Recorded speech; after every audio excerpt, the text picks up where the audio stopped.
Good morning, and welcome back to Developing a Sound Mind. This morning, we're going to talk about the roaring distractions.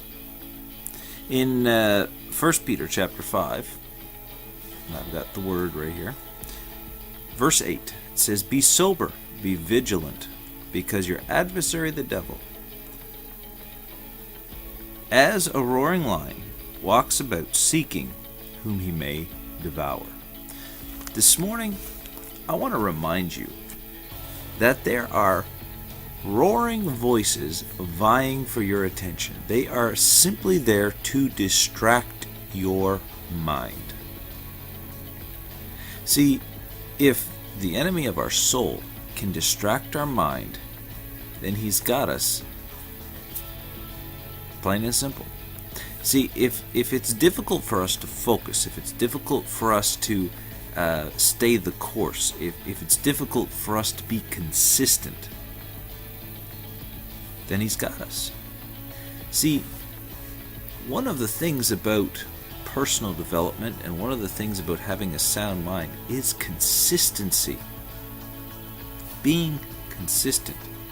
I've developed a morning routine that I do every morning, and I've developed it over about 3 years now, maybe 4 years. And yes, I said years, because it takes mental discipline to just do it. You just get up and you do it.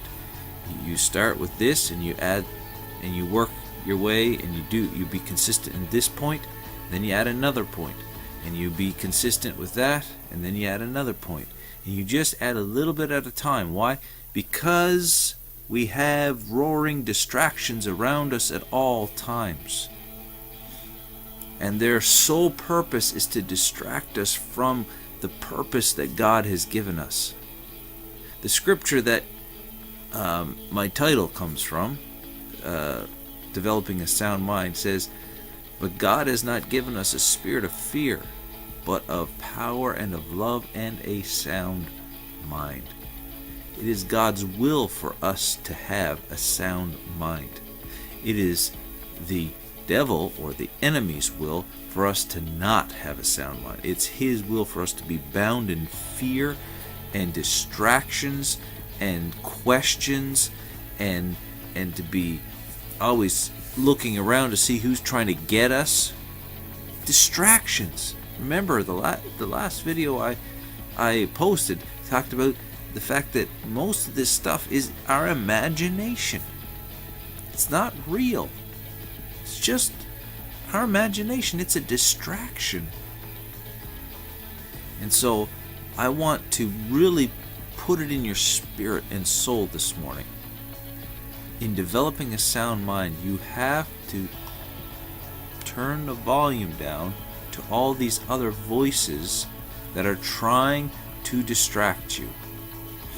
When you find out your purpose, and that's on my YouTube channel, Guide to Finding Your Life Purpose, when you find your purpose and you begin to develop yourself, and you begin to develop that purpose and become more in tune to what you were born to do, then all the distractions are easier to overcome. In developing a sound mind, you need to have purpose. Because if you do not have purpose, the Bible says it this way: a double-minded man is unstable in all his ways. There's no way to have a sound mind if you don't know what you're doing or where you're going. Purpose, purpose, purpose. Get a purpose so that you can mute the distractions, the roaring, the screaming that is trying to distract you to go this way, to go that way. Come here, to go there. Sound mind, focus, purpose. God bless you. Have an amazing day, and together we'll develop a path to a sound mind.